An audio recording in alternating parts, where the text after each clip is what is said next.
Le silence qui enveloppait la maison abandonnée semblait plus lourd que les murs eux-mêmes, comme si chaque pierre respirait une menace cachée.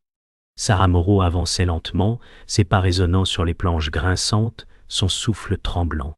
Elle sentait chaque ombre l'observer, chaque coin obscur murmurait un secret.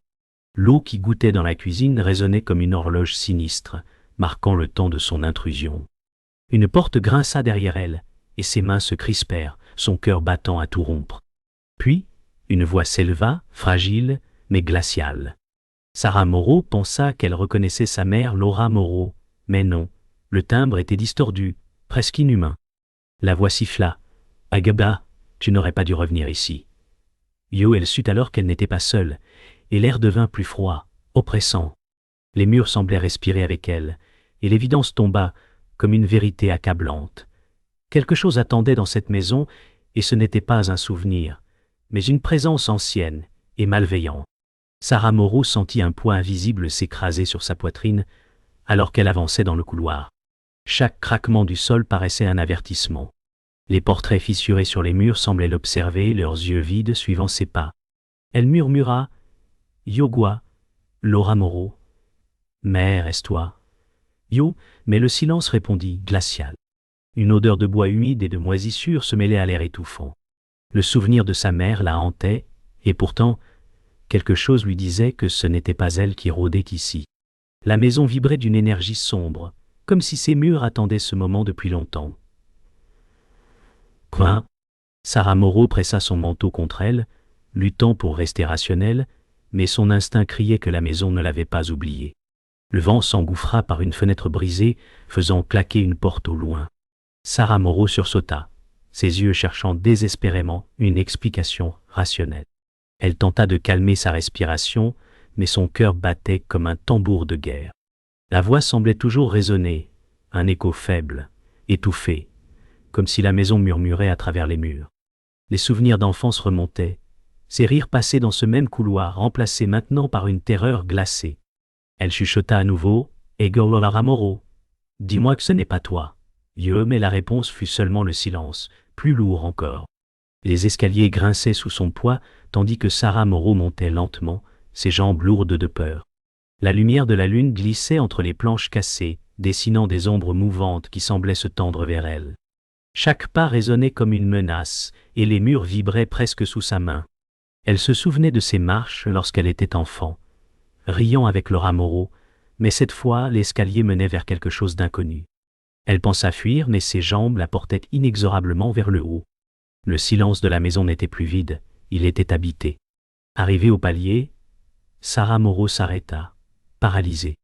Devant elle, une porte entr'ouverte laissait filtrer une lueur pâle, presque surnaturelle. Sa respiration se fit courte, ses doigts tremblaient alors qu'elle s'approchait. Le murmure revint, plus clair, résonnant comme un appel venu de l'autre côté. Elle crut entendre la voix de Laura Moreau, mais la terreur l'avertissait que ce n'était qu'un masque. Le battement de son cœur résonnait dans sa tête, comme si la maison se nourrissait de sa peur. Elle se dit qu'elle n'était qu'au début, et que l'ombre attendait patiemment derrière cette porte. Sarah Moreau avançait dans ce couloir familier mais transformé, chaque pas résonnant comme un souvenir brisé. Elle se souvenait de sa mère Laura Moreau, qui l'appelait pour dîner, la voix douce et rassurante. Maintenant, ce même écho paraissait amer, déformé par le temps et la peur. Les murs portaient encore des marques d'enfance, des dessins gravés, des rires d'antan, mais tout semblait rongé par une obscurité rampante. Ses yeux parcoururent les fissures, les toiles d'araignée suspendues comme des rideaux de deuil. Sarah Moreau posa une main tremblante sur le papier peint jauni, sentant le froid suinter à travers les murs. Elle murmura à voix basse, « Égale Laura Moreau, pourquoi ai-je dû revenir ici ?» Son cœur se serra, car elle savait que ce n'était pas seulement la mémoire de sa mère qui flottait, mais quelque chose de plus sombre qui attendait dans l'ombre. Dans une chambre à moitié effondrée, Sarah Moreau s'arrêta devant un vieux lit recouvert de poussière. Les draps restaient intacts, comme si le temps avait figé la scène. Elle se souvenait de la chaleur de Laura Moreau, ces histoires du soir qui la protégeaient des cauchemars. Pourtant l'air maintenant était saturé de tristesse et de quelque chose de plus épais, comme une présence tapis peinte. Le miroir de la chambre reflétait à peine son image, déformée par des fissures qui semblaient s'agrandir à chaque battement de son cœur. Elle se força à murmurer. « Yogo Laura Moreau, est-ce que tu m'attends encore ?» Yo, la réponse resta muette, mais le craquement soudain du lit la fit reculer, ses yeux s'emplissant de larmes. Un souffle glacé passa sur sa nuque, et Sarah Moreau sentit la panique monter. Elle se retourna, persuadée que Laura Moreau l'attendait derrière elle, mais la pièce restait vide. Pourtant, l'odeur douce de son parfum flottait dans l'air, mêlée à celle de la moisissure. Sarah Moreau sentit ses jambes trembler. Les souvenirs des soirs d'hiver blottis contre sa mère revinrent, mais au lieu de réconfort, ils se transformaient en aiguilles de douleur. Elle ferma les yeux, tentant de repousser les images. Mais une voix souffla à son oreille, douce mais moqueuse. « Yoga, tu ne peux pas fuir Sarah Moreau ?» Yo, elle sursauta, le cœur battant à un rythme effréné, sachant que la maison elle-même lui parlait. Sarah Moreau traversa le salon où elle avait fêté ses anniversaires d'enfant. Les murs portaient encore les marques de décoration anciennes, mais maintenant elles semblaient graver des cicatrices dans le bois. Elle se souvenait de Laura Moreau souriante, lui offrant un gâteau entouré de bougies. Le contraste avec le silence oppressant l'écrasait. La pièce entière respirait la nostalgie, tordue. Les meubles couverts de draps ressemblaient à des silhouettes figées, comme des témoins muets. Sarah Moreau caressa un fauteuil, et l'image de sa mère y apparut brièvement dans son esprit, le sourire déformé en rictus. Elle murmura, la gorge serrée, « Yogo, Laura Moreau, tu n'étais pas censé disparaître comme ça. » Yo, la maison, implacable, lui rendit un silence plus lourd que toutes les réponses. Le cœur battant, Sarah Moreau pénétra dans l'ancienne chambre de sa mère. Les rideaux étaient déchirés, laissant passer une lumière lunaire qui dessinait des ombres mouvantes. L'armoire entr'ouverte semblait gémir, et un parfum de fleurs fanées emplit l'air. Elle sentit une douleur vive au souvenir de Laura Moreau, rangeant soigneusement ses vêtements, chaque geste rempli d'affection. Aujourd'hui, ce même meuble semblait abriter un secret mortel. Sarah Moreau s'approcha, posant sa main tremblante sur le bois froid. Une larme roula sur sa joue lorsqu'elle chuchota « Yoga Laura Moreau, que me caches-tu encore ?»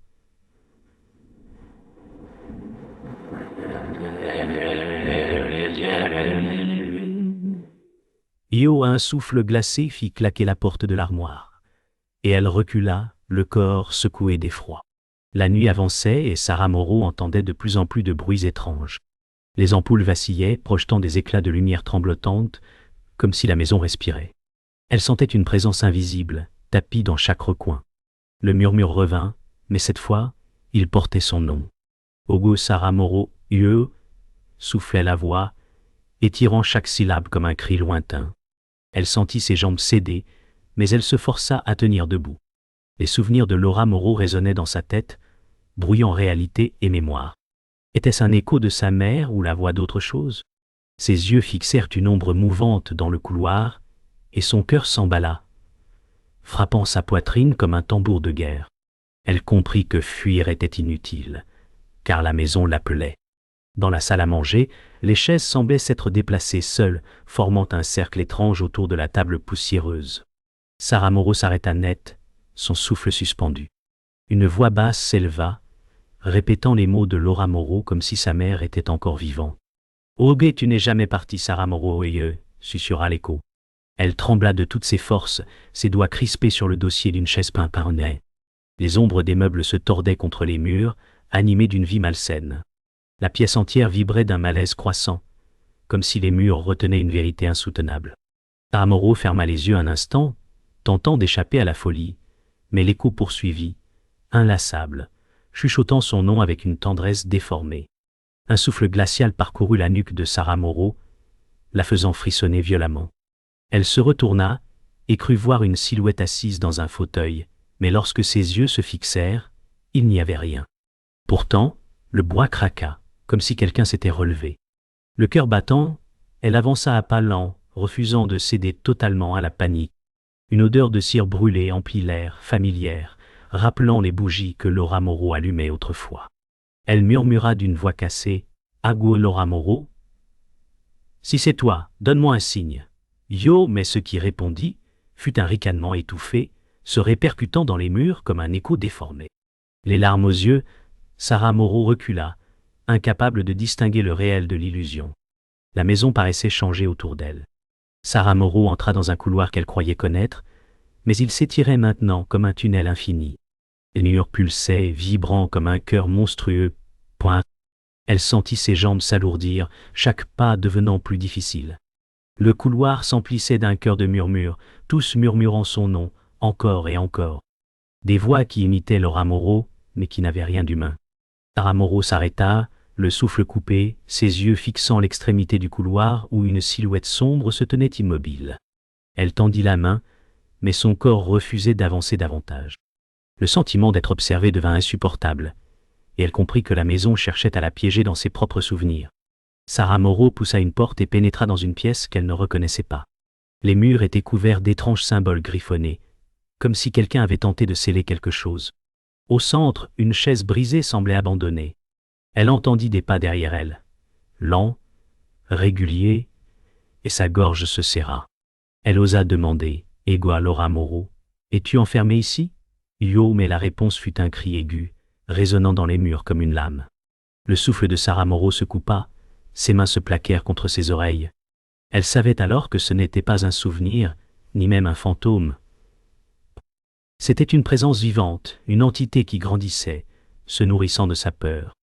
Le sol grinça sous les pas hésitants de Sarah Moreau, alors qu'elle entra dans une petite pièce dissimulée derrière une cloison effondrée. Point. La poussière épaisse la fit tousser, mais ce n'était pas cela qui fit battre son cœur si violemment. Sous les planches arrachées, elle distingua un objet rectangulaire, en cuir, usé. Ses mains tremblantes l'attrapèrent, le soulevant dans un silence presque sacré. C'était le vieux journal de Laura Moreau. Les pages jaunies craquaient lorsqu'elle les ouvrit, révélant une écriture fébrile, nerveuse, saturée de peur. Les mots décrivaient des nuits sans sommeil, des murmures dans les murs, des visions effrayantes. Sarah Moreau lut à voix basse, son souffle entrecoupé. « Obé, ce n'est pas la maison, c'est ce qui vit à l'intérieur. » Yo, un frisson glacial remonta le long de sa colonne vertébrale, car elle comprit que Laura Moreau avait tenté de la protéger d'une horreur bien plus ancienne. La lecture des premières pages glaça Sarah Moreau. Laura Moreau écrivait que la maison n'avait jamais appartenu à leur famille. Elle parlait d'une entité ancienne, plus vieille que les pierres, qui se nourrissait de douleur. Chaque mot résonnait comme un écho funèbre, confirmant que l'horreur ne venait pas seulement de la mort, mais d'une présence enracinée dans le temps. Sarah Moreau sentit ses doigts trembler, tachés par l'encre vieillie. Elle murmura d'une voix brisée, « Yogo, Laura Moreau, tu savais tout, et tu as choisi de rester ici pour me protéger. » Yo, les pages évoquaient des rituels, des prières inachevées et des avertissements répétés. L'air de la pièce se fit plus dense, comme si lire ses secrets réveillait l'entité que sa mère avait tenté de tenir enfermée. Le journal révélait une vérité plus effroyable encore. Laura Moreau n'était pas simplement victime, elle avait négocié avec l'entité. Dans ses notes, elle écrivait qu'elle avait accepté son propre tourment pour protéger Sarah Moreau lorsqu'elle était enfant. Chaque phrase résonnait comme une confession maudite. Sarah Moreau sentit ses larmes couler, tachant les pages sacrées de sa mère. Le poids de la culpabilité s'écrasa sur ses épaules. Elle comprit que Laura Moreau avait vécu dans la peur constante, sacrifiant sa propre paix pour que sa fille puisse survivre. Mais ce sacrifice n'avait fait que repousser l'inévitable. La maison avait attendu. Sarah Moreau leva les yeux vers les murs et jura entendre des rires étouffés, comme si l'entité se réjouissait de cette découverte tardive. Alors qu'elle tournait une nouvelle page, Sarah Moreau lut un avertissement tracé en lettres tremblées. « Ogé, si tu entends ma voix, ce n'est pas moi. » Son sang se glaça. Elle comprit que chaque murmure, chaque apparition de Laura Moreau n'était qu'un masque de l'entité. Les souvenirs qui l'avaient hantée n'étaient que des armes utilisées contre elle. Sarah Moreau recula, tenant le journal contre sa poitrine comme un talisman fragile. Elle sentit la présence s'épaissir autour d'elle, invisible, mais palpable, comme un souffle glacé. Ses lèvres prononcèrent faiblement « Ogé Laura Moreau, tu as tout sacrifié pour me prévenir. » Mais derrière ces mots, une voix plus profonde, déformée, s'éleva, se moquant de sa douleur. Sarah Moreau s'effondra à genoux, incapable de retenir son désespoir. Le journal glissa de ses mains et s'ouvrit sur une dernière page où une phrase semblait écrite pour elle. « Yogé, l'entité connaît tes peurs. Yo, elle sentit son souffle se couper. Son regard s'accrocha au mur, et les fissures semblèrent bouger, formant des visages hurlants. Elle comprit alors que l'entité n'était pas un fantôme, mais une conscience qui se nourrissait d'elle depuis toujours. Laura Moreau avait tenté de l'avertir, mais la vérité s'imposait. Elle était désormais la cible. Sarah Moreau se releva lentement, serrant le journal comme une arme dérisoire, décidée à affronter ce qui l'attendait. Le silence lourd qui suivit n'était pas un répit, mais une invitation à descendre plus profondément dans la maison. Sarah Moreau descendit lentement les marches qui menaient au sous-sol, chaque craquement résonnant comme un avertissement ancien. L'air devint glacial, chargé d'une odeur de métal et de terre humide. Ses mains tremblaient sur la rampe, mais ses yeux fixaient l'obscurité en contrebas. Le journal de Laura Moreau avait mentionné ce lieu, le cœur de la maison, l'endroit où l'entité attendait. Chaque pas était une lutte entre la fuite et la confrontation. Elle entendait des murmures qui se chevauchaient, des voix trop nombreuses, répétant son nom comme un cœur morbide. Une larme glissa sur sa joue alors qu'elle chuchota. « Ego à Laura Moreau, dites-moi encore une fois. » Yo, le silence qui suivit fut écrasant, puis un rire guttural monta du sous-sol, glaçant son sang. En atteignant le sol du sous-sol, Sarah Moreau découvrit un cercle dessiné à la craie, effacé par le temps, entouré de symboles que Laura Moreau avait décrits. L'air vibrait, comme si la pièce entière respirait. Elle fit un pas dans l'obscurité et l'écho se transforma en un grondement sourd, semblable à un tonnerre étouffé. Les ombres se mirent à se mouvoir indépendamment de toute lumière, s'étirant, se contorsionnant, prenant presque forme humaine. Sarah Moreau ferma les yeux un instant, serrant le journal contre sa poitrine. Elle comprit que l'entité la connaissait déjà, qu'elle avait grandi dans ses peurs, nourrie par ses regrets. En ouvrant les yeux, elle vit une silhouette sombre prendre l'apparence de Laura Moreau, mais son visage se déforma en un masque de haine. Les murs semblaient vibrer, et Sarah Moreau sentit la pression s'écraser sur sa poitrine, comme si l'air lui-même voulait l'étouffer. La silhouette de Laura Moreau avança, mais ses yeux n'étaient pas humains. Deux orbites noires, profondes comme l'abîme. « Ogu Sarah Moreau yeux, dit la voix, cette fois claire, glaciale. « Yoge, tu es à moi depuis toujours. » Yo, elle chancela, mais ses jambes refusèrent de fuir. Elle leva le journal, comme une arme dérisoire, et le tint entre elle et l'entité. Les pages s'ouvrirent d'elles-mêmes, projetant un souffle glacé qui fit vaciller la flamme des bougies. L'entité recula d'un pas, un cri guttural secouant le sous-sol. Sarah Moreau comprit alors que le sacrifice de Laura Moreau n'avait pas enfermé l'entité. Il l'avait seulement affamée. L'entité hurla, et les murs du sous-sol semblèrent se fissurer, libérant une pluie de poussière et de pierres. Sarah Moreau chancela, mais elle resta debout, fixant l'ombre monstrueuse. Elle vit les visages de ceux que la maison avait dévorés défiler dans les ténèbres, des cris silencieux, des mains tendues. Chaque vision alimentait son effroi, mais aussi sa détermination. Elle cria à travers ses larmes. « Yogo Laura Moreau, je ne te laisserai pas disparaître pour rien. » Yo, le sous-sol s'emplissait d'une énergie écrasante, des rafales glacées tournoyantes autour d'elle. L'entité changeait de forme sans cesse, passant du visage de Laura Moreau à celui d'ombre difforme. Sarah Moreau comprit que c'était le moment décisif. Céder à la peur ou affronter l'inconnu.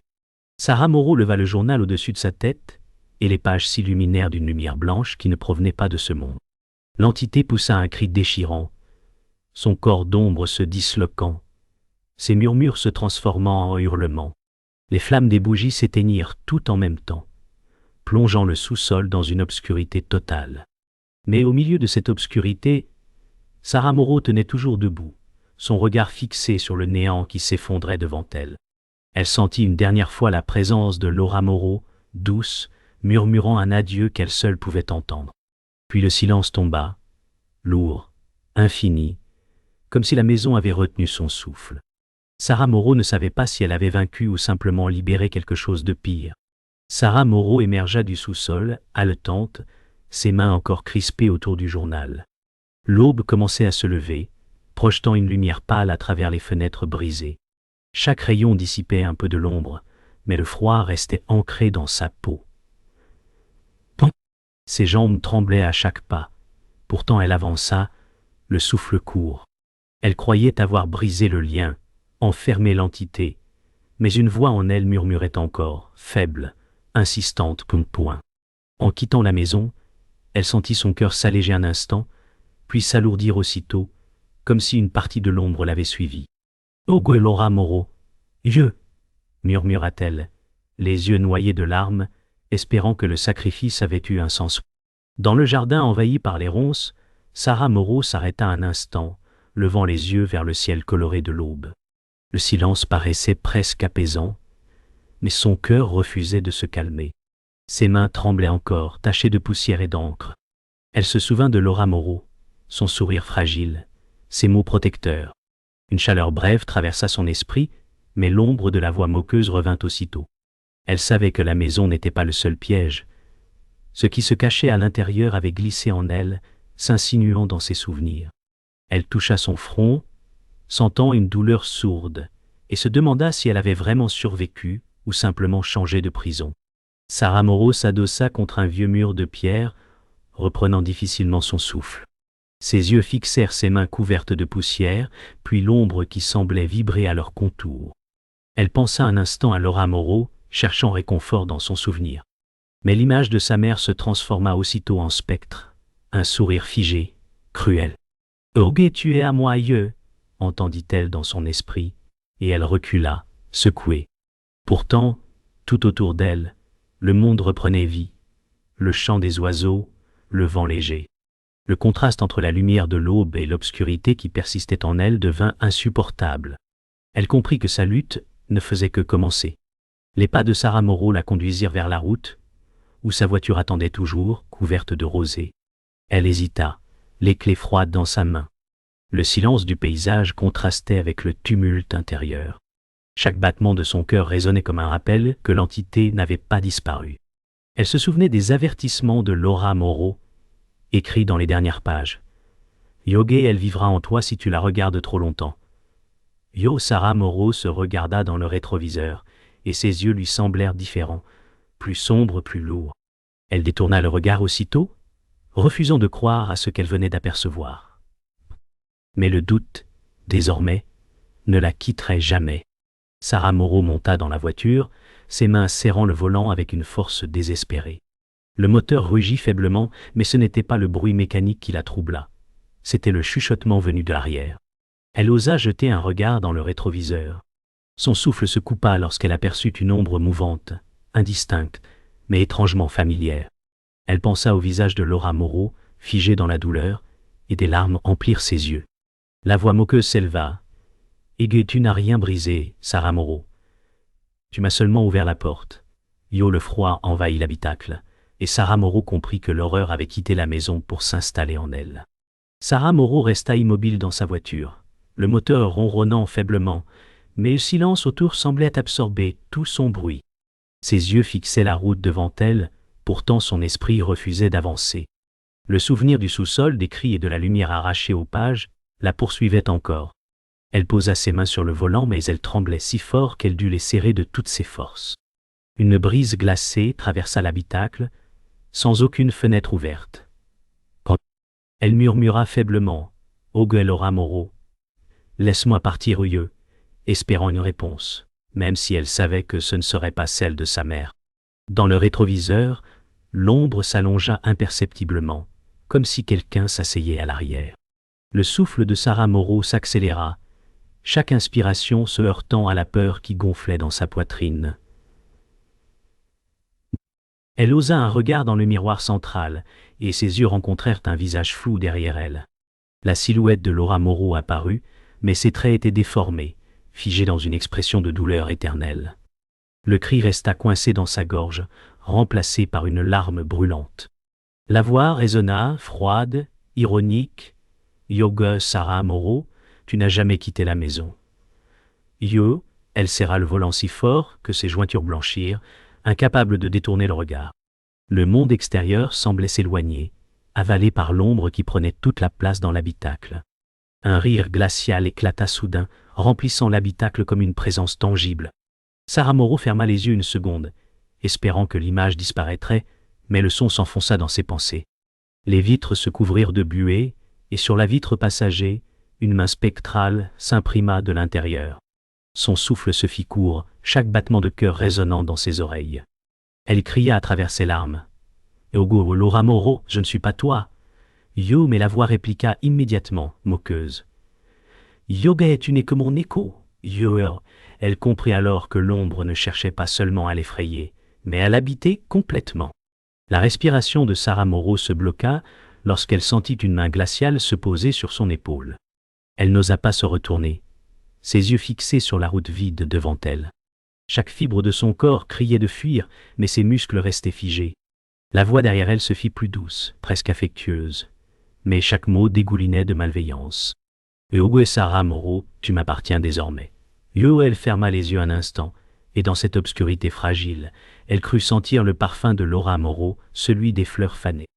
Mais quand elle rouvrit les yeux, seule la terreur restait, enfonçant ses griffes invisibles dans son esprit.